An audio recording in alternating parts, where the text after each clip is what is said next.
40度的高温，公公婆婆怕费电，舍不得开空调。眼看着我的宝宝被热出了痱子，公婆连忙把宝宝放到冰箱里降温。等我打开冰箱时，发现宝宝早已脸色发紫，被活生生冻死了。我哭瞎了眼睛，跳河自杀了。再次睁眼，我重生到了宝宝死前的那一晚。我打开手机，今天正是7月初，正是宝宝被放进冰箱的前一晚。屋内不通风，天气燥热不堪，家里的狗都一直吐着舌头。我看着我婆婆扇着大蒲扇，她被热得满脸通红，汗珠子顺着脸颊一滴滴流在了地上，后背上早已留下了汗渍。婆婆见我发愣，冲我喊道：“小夏，来给我扇一会儿扇子。”我装作没听到，转身看向了躺在床上的宝宝。宝宝的气息已经开始变得微弱，显然是被热的，他的小脸已经开始发红。我扒开了宝宝的衣服，发现全身长满了痱子。我有些慌了，想要寻找空调遥控器，可我翻遍了整个家都没能找到，一定是被我婆婆藏起来了。我情绪有些崩溃，再加上炎热的天气，我的火气一下就上来了。妈，远远都被热出痱子了，你们怎么还不开空调啊？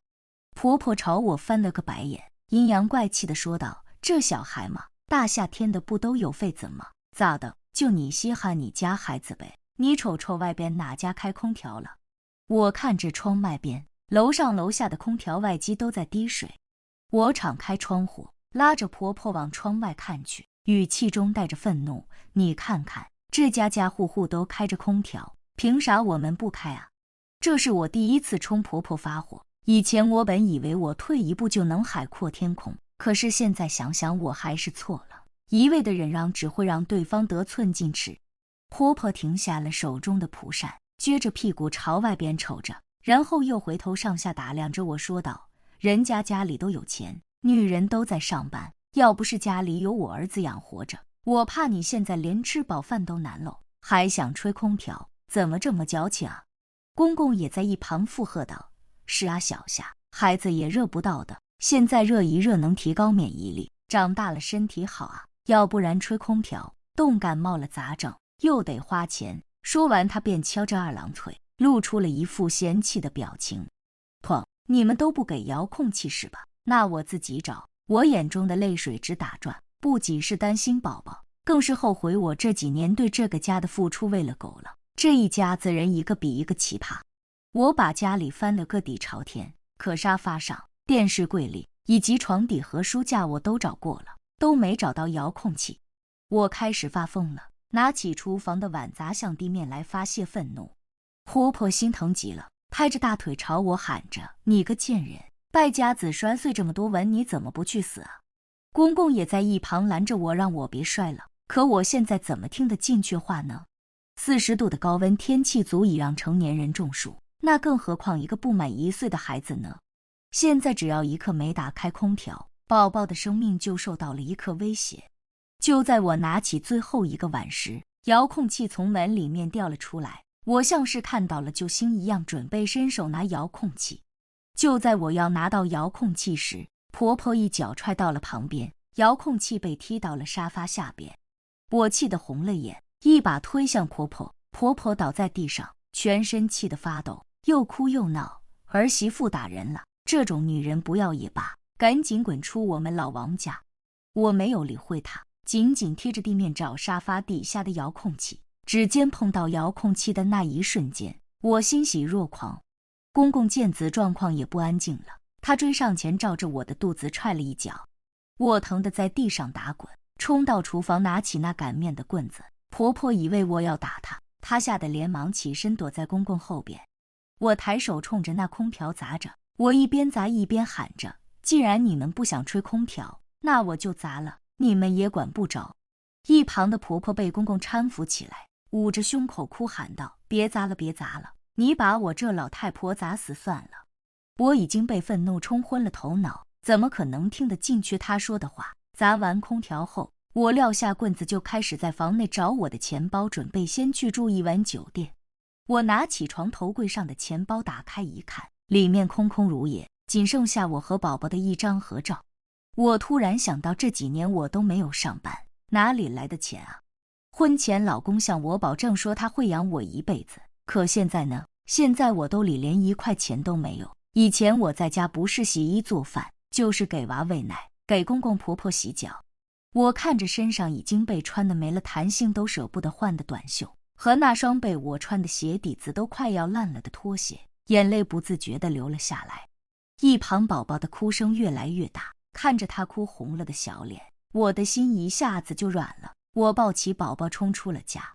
婆婆在后边骂道：“臭婊子，走了你敢回来看我不打死你！”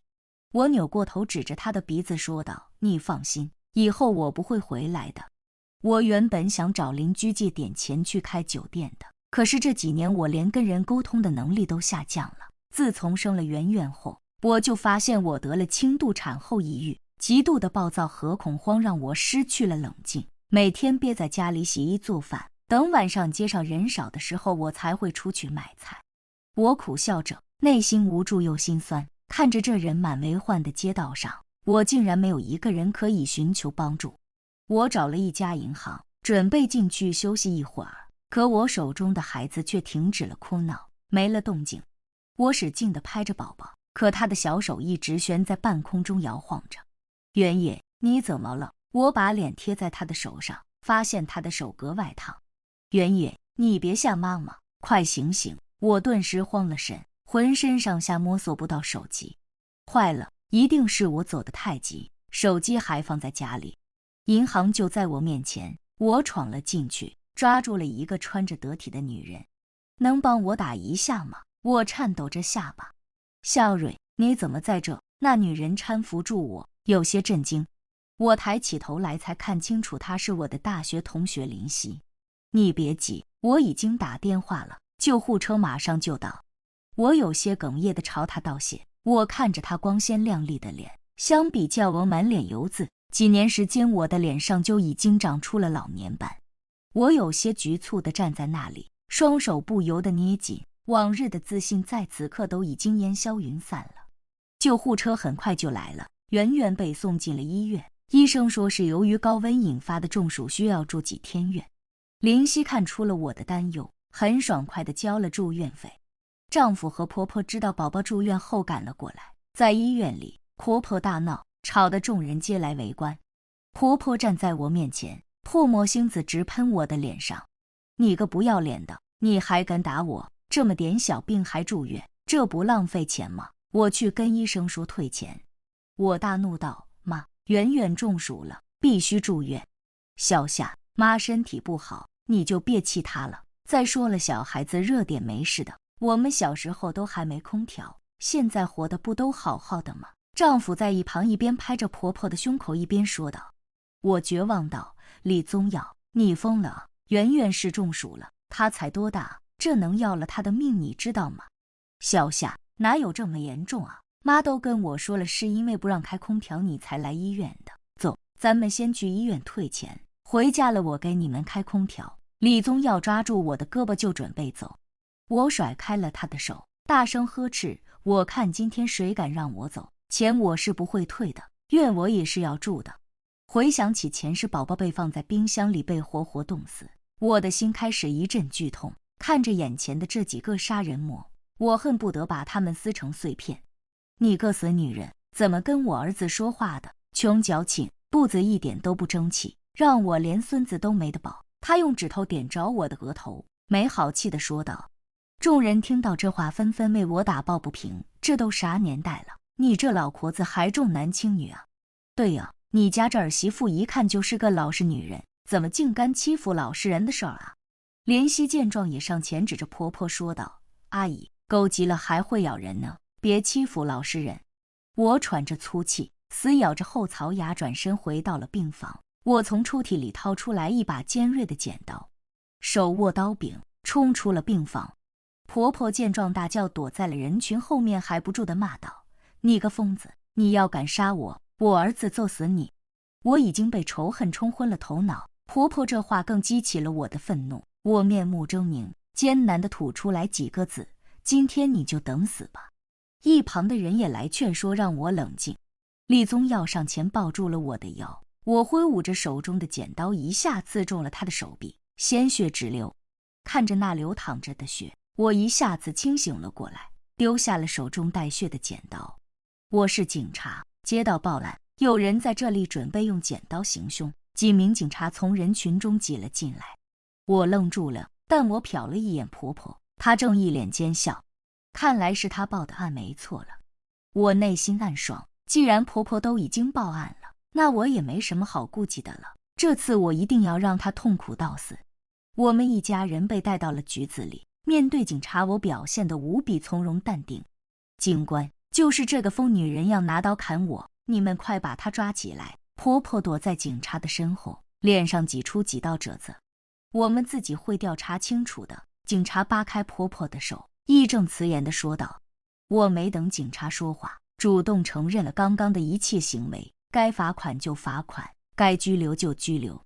但我只有一个要求，那就是离婚。婆婆听了这话，乐开了花，嘴角止不住的上扬。赶紧离婚，我儿子还能找到更好的。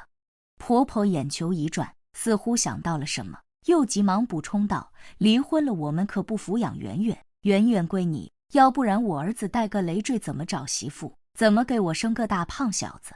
哇，你这是啥话？我不离婚，我爱的人是夏蕊。李宗耀扯着婆婆的袖子，用眼神示意我：蕊蕊，你给咱妈道个歉，这事就算完了，听话好吗？我冷哼一声，上去就扇了李宗耀2巴掌，打得我手疼。你个死婆鸟，你敢打我儿子！婆婆拿起旁边的椅子就要冲我脑袋砸去，我大叫一声，惹得大家都来围观。婆婆打儿媳妇啊，不得了啊！我一边吆喝着，一边假装抹着眼角的泪。婆婆眼看着形势不对，连忙放下手中的椅子。我内心暗爽，婆婆，你的那一招我也学会了。我态度强硬，坚决要离婚。蕊蕊，我证件什么的都在家，离婚需要证件的。李宗耀死皮赖脸地说。我给你带了，什么户口本、结婚证全在我包里。婆婆就要伸手掏时，被李宗耀拦住了，对着他摇了摇头。我回去一趟拿下证件。李宗耀朝我笑笑，又拉着婆婆走了。我就在警局里等着，倒是想看看他们又想耍什么花招。不到10分钟，他俩便回来了。我伸手要证件，婆婆却一脸笑眯眯地把我的手推了回去。小夏，以前是我不好，你跟宗耀好好过日子，以后我再也不掺和你们的事了。我看着婆婆的态度180度大转变，我指了指她的头，有些怀疑道：妈，你脑子没问题吧？小夏，妈以后把你当亲生女儿对待，这婚能不能别离？一旁的人也都秉持着宁拆一座庙，不毁一桩婚的观念，纷纷劝说着我。这老婆子的态度实在让我有些摸不着头脑，不过我想看看她还有什么鬼把戏。我不怀好意地笑着，好，我听妈的。我把女儿接回家后，早早地睡下了。凌晨3点时，我突然听到屋外有人在说话。我悄悄地打开了一道门缝，看着婆婆和李宗耀说着什么。李宗耀从包里拿出一张保险单，他四处张望，见没人发现，有些神秘地对着婆婆说：妈，你看，这是我偷偷给那女人买的保险，要是现在离婚了，咱们1分都得不到。李宗耀眼神中闪过一丝狠劲儿，他眼睛一眯，死死地咬住牙说：不听话的女人就该死。哎呦，我的好儿子，你可没让妈失望啊！婆婆抱着李宗耀就是一顿亲。李宗耀拉着婆婆的手，眼神拉丝。妈，这辈子我只爱你一个。听到这，我心中一阵恶心，这已经不是妈宝男这么简单了，这是有恋母癖吧？之前李宗耀又是给他妈按摩脚，又是给他妈洗澡，我都只当做李宗耀孝顺他妈。可是有一次，我亲眼看到婆婆和李宗耀睡在婚床上，他俩满脸通红，像是刚喝完酒一样。我气炸了，我跑过去质问李宗耀。他轻描淡写道：妈跟儿子一起睡有啥大不了的，我妈的醋你也要吃啊。以前我只觉得我太敏感了，现在我能确定这货确实有恋母癖。第2天一大早起来，我就准备要带圆圆走，可是被李宗耀拦下了。蕊蕊，为了好好犒劳你，我带咱们一家出去玩怎么样？婆婆在一旁附和道：是啊，小夏你这么辛苦，是该好好放松一下的。我有些不敢去，昨晚我才得知李宗耀这个狗东西给我买了一份巨额保险，他为了得到赔偿金，什么事都能做出来。我不知道这一去我究竟还能不能回得来。我看着李宗耀眼中露着凶光，心中有些后怕。我望着旁边的圆圆说：“圆圆还没恢复好，我就不去了，你们去吧。”可李宗耀似乎不想放过我，他给婆婆甩过去一个眼神。婆婆立马上前说：“小夏，我一会儿送圆圆到亲家母家去，咱们一家人好久都没出去了。”是啊，我们出去走走，也见见世面。公公也在旁边说着。我实在拗不过他们，只好同意了。我把圆圆带进了房间里，给圆圆换了一身有口袋的衣服。我在纸条上写着：“妈，如果超过24小时我还没有消息，立刻报警。”我把纸条折了起来，装在了圆圆口袋里。一种不安涌上心头，我强压着让自己冷静下来，直到我看到床头还仅剩下几粒安眠药。前世我发现宝宝被活活冻死后，我有了死心，买了一瓶安眠药，准备吞药自杀，可被邻居发现，把我救了回来。现在想想我可真傻，要死也要把他们一家都给拉下来垫背。我把安眠药碾成粉末，撞倒进水里，端给了公婆。爸妈，送圆圆有点累了吧，来喝点水。公婆一味地夸我是个顾家的好媳妇，懂得孝顺了。真可笑，上一世我八心八肝地对你们，却换来你们恶语相加，甚至不惜一切代价把我和宝宝逼上绝境。这一次我给他俩下了足够分量的药，就等着换我来好好折磨你们吧。小夏，这水的味道咋不对啊？婆婆喝完才皱起眉头问我。可现在已经为时已晚，碗里的水已经被他喝干了。我也露出了久违的笑容，这次的量足够让他俩睡死过去。可能天气热，水太凉了，你才感觉味儿不对吧？我简单敷衍道。老公，待会开车挺累的，来喝点饮料。我顺便又递给了他一瓶功能性饮料。我早在饮料里添了一点药，但是药量不大，我算准了时间，大概1个半小时后就会起效，那时候我们刚好能到休息区。老婆，你真贤惠。李宗耀撅着嘴就要来亲我，我看着他油腻的脸，胃内一阵翻涌，我强忍着恶心，呆愣着站在那里。我们即将出发，我选了一个最安全的位置，车的右后座。在路上，公婆满头大汗，眼睛有些迷的，估计是要起了作用。要不开空调吧，我建议。李宗耀连忙打开车内空调，可几次3番下来都没能打开。我呵呵一笑，我早已在他们上车前把空调的出风口堵住了。不是舍不得吹空调吗？那就大家都别吹。外边天气越来越热，车内温度实在是热得可怕，下一秒可能会热死人。我悄悄拿起包里的保温杯，从杯子里面掏出一块冰，含在嘴里，这才缓了过来。前面服务区停一下，咱们休息一会儿吧。婆婆捏着胸前的衣服轻微抖动着，她满头大汗，脸上红得有些发紫，看来她真的快不行了。我正好有些累了，待会先停在服务区休息一会儿。李宗耀答应道。不一会儿车就开到了服务区，婆婆下车瘫坐在楼梯上，喘着粗气。我深知行驶在高速公路上，车内温度会越来越高，所以我又在服务区装了一杯冰，以备不时之需。没一会儿，我就听到了旁边的工作室里传来婆婆的叫骂声。吹会儿空调咋了？我们可是在服务区交了钱的。婆婆破口大骂，站在旁边的工作人员也不惯着她，大骂这是员工休息室，你要是再这么胡闹，我们可就报警了。婆婆听到这，脸一下就绿了起来，睡在地板上撒着泼，皱巴巴的手假装抹着脸上的泪。你们不是好东西，就连我一个老太太都欺负，有本事你报警啊！站在一旁的工作人员拿起手机就准备报警。婆婆这撒泼的性子还是一点都没变。李宗耀顿感不妙，他一把拽起了地上的婆婆，悄声说着什么。婆婆听了，脸上有些慌张，嘴里念叨着：“对，要是警察来了，咱们可就下不了手了。”说着，婆婆眼神阴森地看着我。他们陪着笑脸给工作人员道了歉，又灰溜溜地跑回了车里。婆婆，上路吧。我回过头来，朝她微笑着。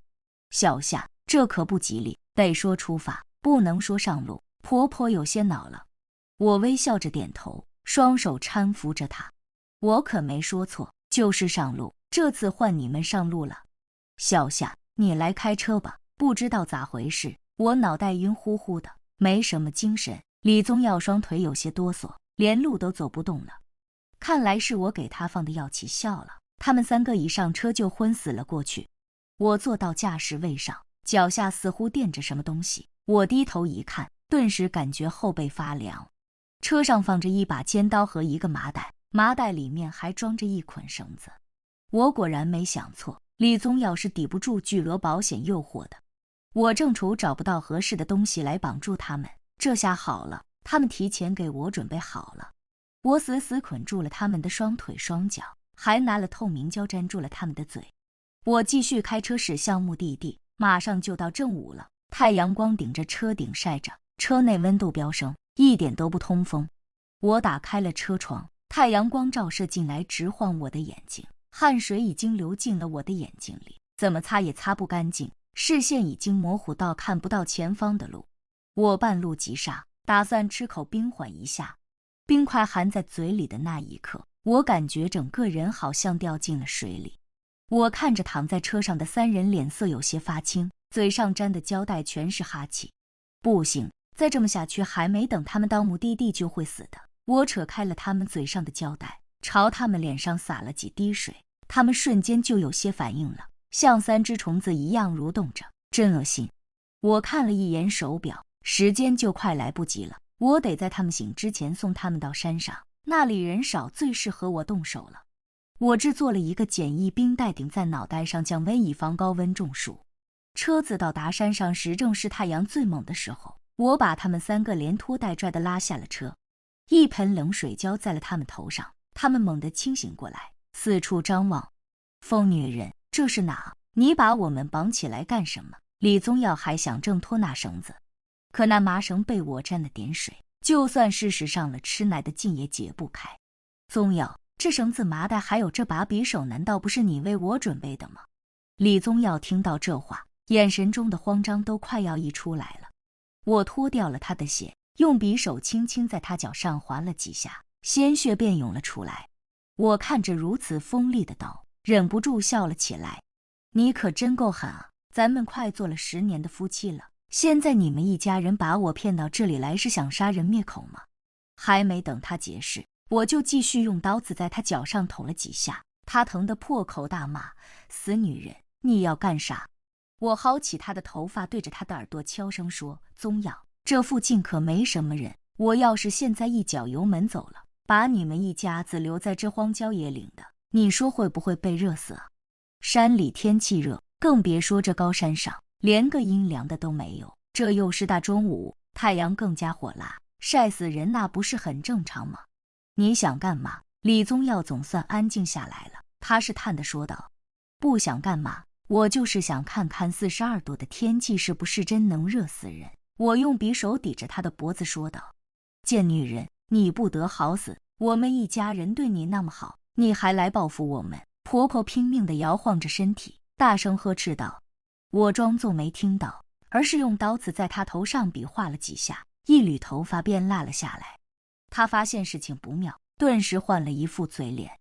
小夏，有事好商量，咱们是一家人。他勉强挤出笑来，朝我说道：谁跟你是一家人？圆圆被热得差点休克了，你知道吗？死老太婆，就你最该死了！我被气得手抖，刀子一下子从手上掉下来，划破了这老太婆的大腿。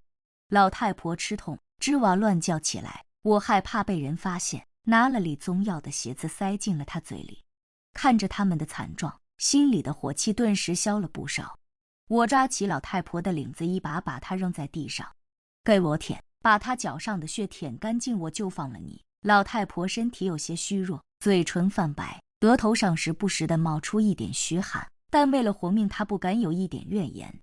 她跪在地上，弯着腰，一点点舔舐着李宗耀脚底的血。我倚靠在旁边的大树上，乐此不疲地看着眼前的场景。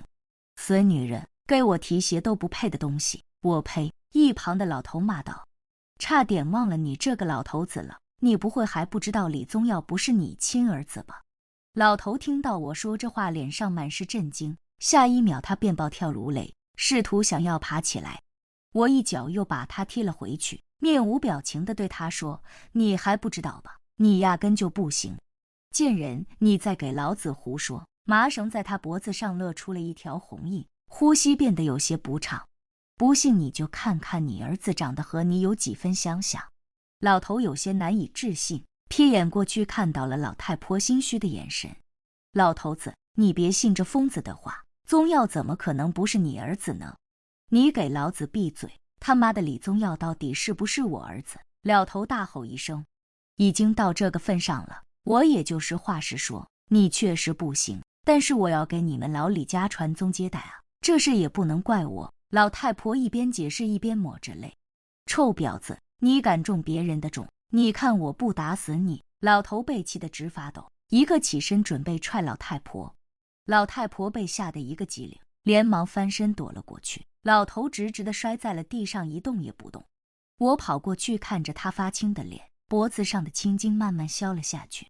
他没呼吸了，他死了。我淡淡地说道。死了？咋死的？老太婆神情有些慌张，精神已经开始变得不太正常。被你气死的，都是你这个疯子害了我们一家，我做鬼都不会放过你的，做鬼都不会放过你的。老太婆一直重复着这一句话，大概是被刚刚的场面吓得有些精神失常。我回过神来，准备处理掉老头的尸体，手机铃声突然响了，是一个陌生号。喂，你好。你好。我连续说了好几次话，对面才慢慢地发出声音。夏蕊，是我。林夕。对方冷漠的语气让我有些怀疑。圆圆现在在我手里，她正拿着螃蟹在手里啃呢。林夕，圆圆对海鲜过敏，你究竟想干什么？我说话的声音都在颤抖。我知道她过敏啊，可是我就是想让她死呢。对方冷漠又带着一些玩味的语气，让我怀疑他究竟是不是那天帮我的林夕。你知道吗？只有圆圆死了，宗耀哥才会跟我在一起。对方的声音逐渐压低，直到我听不见。我顿时感觉头顶一片草原，可现在管不了那么多了。我用近乎恳求的语气对他说：“林夕，圆圆海鲜过敏严重的话会死的，你有什么事都冲着我来，就算我求你了。”听到电话那头圆圆的哭声，我的心都快要碎了。当妈的最听不得孩子的哭声了。林夕，你冷静一点，你想要什么告诉我。我想要你死。他突然抬高音量，我已经泣不成声，脑袋嗡的一下，眼前一片黑暗。怎么，怕了吗？要么你死，要么你孩子死。林夕的声音逐渐有些癫狂，声音一会儿高一会儿低。砰！我答应你，但是你千万不要伤害圆圆。林夕听到这话似乎有些吃惊，他不敢相信我可以为了孩子付出自己的生命。我挂断了电话，看着旁边奄奄一息的李宗耀，一个点子浮现在了我的脑海里。我从他衣服里摸索到了2部手机，一部是日常用的，而另一部是他和林夕私下沟通的手机。我看着他和林夕十分露骨的聊天记录，以及他们试图联合把我除掉来获得高额赔偿金，心一下子就死了。我在李宗耀手机上找到了林夕的联系方式，以他的口吻发了一条短信：宝宝，那女人已经抹脖子自杀了，咱们马上就能得到赔偿金了。我等了许久，对方都没有回信息，而是直接打来了电话。不会被发现了吧？我迅速拿起地上的匕首，对着李宗耀的脖子，让他接电话。他瞪着眼睛，十分惊恐，脖子往后缩了又缩。你应该知道怎么说吧？我悄声对着他的耳朵说道。你最好别给我耍什么花样。我咬紧牙齿，狠狠地说。他的身子止不住的颤抖，强装镇定地对着电话那头说：宝宝，怎么了？那女人真的死了吗？对呀，咱们马上就能在一起了。真没想到他竟然会为了孩子自杀。林夕似乎有些难以置信，接着又说：晚上还是老时间老地点。我把手机夺了过去，挂断了电话。我咬着唇血，眼望着李宗耀，他被吓得一下子全说了出来。晚上8点，石桥洞下面。圆圆会来吗？会。我满意的笑了，一个大胆的想法浮现在我脑海里。我脱下了李宗耀的衣服鞋子换在了自己身上，他赤身躲在树后，不敢有一点挣扎。我撂下他们，独自驾车下山，耳旁传来他们鬼哭狼嚎的声音：“死女人，你不得好死！”车开得越来越快，这声音越来越小，我一口气都不敢歇，提前蹲点到了石桥洞下面。我躲在了一个石头后面，一直到晚上8点，一个熟悉的身影从远处走来，是林夕。她穿着红裙，抹着红唇膏，和我第一次见她时相差不大，手里还抱着圆圆。许久不见圆圆，我一下子激动地发出了声音。那身影忽然停住了，开始慢慢往后退。坏了，不会被他发现了吧？此刻我大气都不敢喘一下，慢慢从石头后边走出来。怜惜凭借着衣服鞋子把我认成了李宗耀，扔下了手中的圆圆朝我奔来。圆圆被摔疼了，她的哭声让我撕心裂肺。不过现在我一定要冷静，我压低了帽檐，怕被林夕认出来。石桥地下没有灯，他一把搂着我，对我撒着娇，听到他刻意装嗲的声音，差点让我吐了出来。我不敢说话，怕被他发现，一直抚摸着他的头。可他似乎发现了什么，皱着眉头，有些怀疑地对我说：“宗耀，你怎么不说话呀？”他朝我身上嗅了嗅，向后退了几步，保持警惕地说：“还有，你身上的味道不对，你究竟是谁？”说着，他就要摘去我头上的帽子。我迅速朝着圆圆的方向跑去，一把抱起了她。漆黑的夜晚，圆圆害怕，一直在哭。我突然感到背后一片凉，转身一看，怜惜正拿着一把尖刀刺向我怀里的圆圆。我来不及反应，猛地一转身，刀划破了我的手臂，黏腻的血流在手臂上，一股血腥味扑鼻而来，恐惧席卷全身。但我一听到宝宝的哭声，内心中按捺不住的愤怒让我冲上前，死死地抓住他的手腕。身体的虚弱让我没有一点反抗的余地，就这样，他手中的尖刀一下下刺中我的胸脯。绝望中，我拼尽了全力，拔下身上的刀子，狠狠地刺向他。怜惜背疼地倒在了地上，我口中的鲜血止不住地流了出来，模糊了我的视线。我凭着最后一口气，死死地压着地上的怜惜。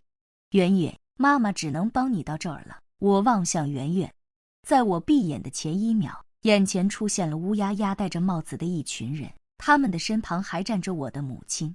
一定是那张纸条，是那张我塞在圆圆兜里的纸条被我妈看到了。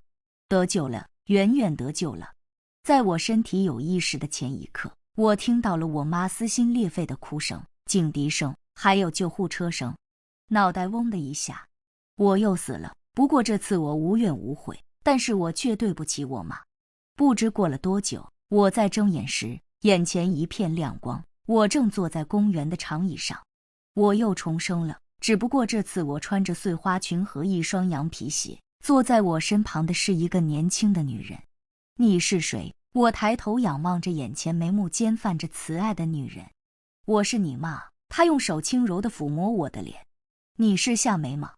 她刮了一下我的鼻子，满脸笑意地对我说：“傻孩子，我是李媛，夏梅是我姥姥。”我目不转睛地看着她，她眉眼之间确实和圆圆很像。我一下子投入到她的怀里，一刻都不想松手。这次换我来当圆圆的女儿。她把我抱了起来，就像小时候我抱她一样。走了，我们一起去见姥姥。好耶，我笑着说道。此刻我抱她抱得更紧，我好想告诉她，妈妈没走，妈妈一直在陪你。